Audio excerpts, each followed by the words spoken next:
अस सब भांति अलौकिक करनी, महिमा जासु जाई नहीं भरनी।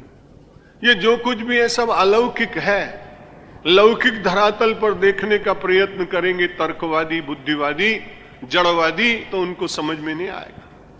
लेकिन समझ में आएगा उनको जो श्रद्धावादी, जिनके भीतर अंतरंग श्रद्धा जग गई है। श्रद्धा ही अध्यात्म के गहन तत्वों का ज्ञान अपने आप करा देती है। कई बार स्वयं कहीं गुरु प्राप्त न हो, लेकिन बड़ी श्रद्धा से आप अपने भीतर खोजिए तो वो परमात्मा स्वयं गुरु के रूप में भीतर विराजमान। और जब आप पूरी तरह से आवरण अपने भीतर के हटा देंगे तो परम गुरु परमात्मा की ज्योति प्रकट होकर और आपका दिशा दर्शन करा देती है, आपकी गुत्थियों को सुलझा देती है वो शक्ति। इसलिए अलौकिक है। लौकिक दृष्टि से नापने का प्रयत्न करेंगे तो बहुत कठिन।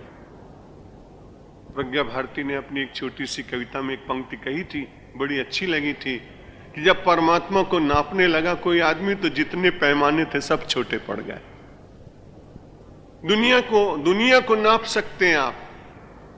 हम विमान से चले तो हमें मालूम है कि 7000 किलोमीटर के बाद लंदन है। मानो सारे संसार की यात्रा करने के लिए कोई व्यक्ति निकला तो पता लग जाएगा कि कितने किलोमीटर है। एवरेस्ट की चढ़ाई पर गया तेंजिंग तो उसे मालूम है कि 29,000 की फीट पर पहुंचेंगे तो एवरेस्ट मिल जाएगी। पर आज तक कोई भी ऐसा मापक यंत्र बना नहीं जिसने ये बता दिया हो कि परमात्मा इतनी ऊंचाई पर मिल जाएगा और इतनी नीचाई पर मिल जाएगा। परमात्मा को नापने के लिए कोई मापक यंत्र बना नहीं, इसलिए लौकिक दृष्टि से उसे नापा नहीं जा सकता, उसे समझा नहीं जा सकता। अस सभाते अलौकिक करनी, महिमा जासु जाई नहीं भरनी।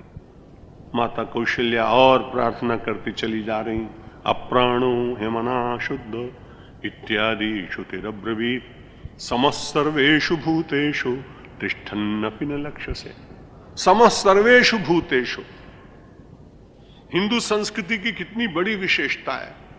बड़े कम पढ़े लिखे लोग मालूम पड़ते हैं या पूर्वाग्रह से ग्रस्त मालूम पड़ते हैं जो हमारी संस्कृति को सांप्रदायिक संस्कृति, संकीर्णतावादी संस्कृति, एक दूसरे से लड़ाने वाली संस्कृति, मतभेद पैदा करने वाली संस्कृति, जातिवाद पर टिकी हुई संस्कृति, इस प्रकार के अपशब्दों का प्रयोग करके मानो इस देश में ही उत्पन्न होने वाले लोग अपनी ही संस्कृति का अपमान करते। क्योंकि आप देखें कि हमारे यहां संकीर्णता तो है ही नहीं। गीता में आपने सर्वभूत हितेरता पढ़ा। अध्यात्म रामायण माता कौशल्या के मुंह से वंदना करा रही हैं, समस्त सर्वेषु भूतेषु। भूतेषु अगर हिंदुओं में होता तो हिंदू शब्द आना था।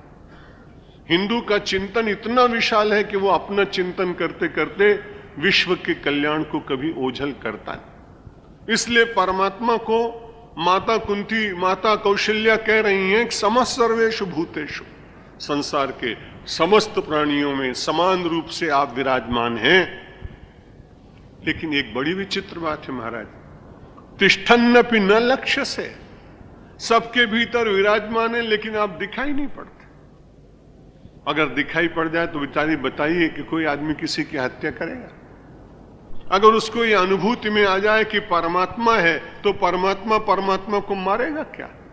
लेकिन माया का आवरण पड़ जाने के कारण उन क्षणों में परमात्मा विराजमान तो है लेकिन अज्ञानी को वो दिखता नहीं। तिष्ठन्नपि न लक्ष्यसे, उस लक्षित नहीं होता है।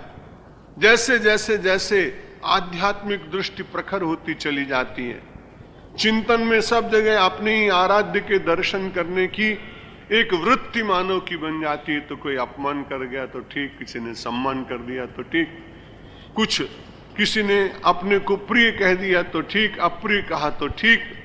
उन सब घटनाओं के भीतर उसको देखता है जो दिखाई नहीं पड़ता है लेकिन है।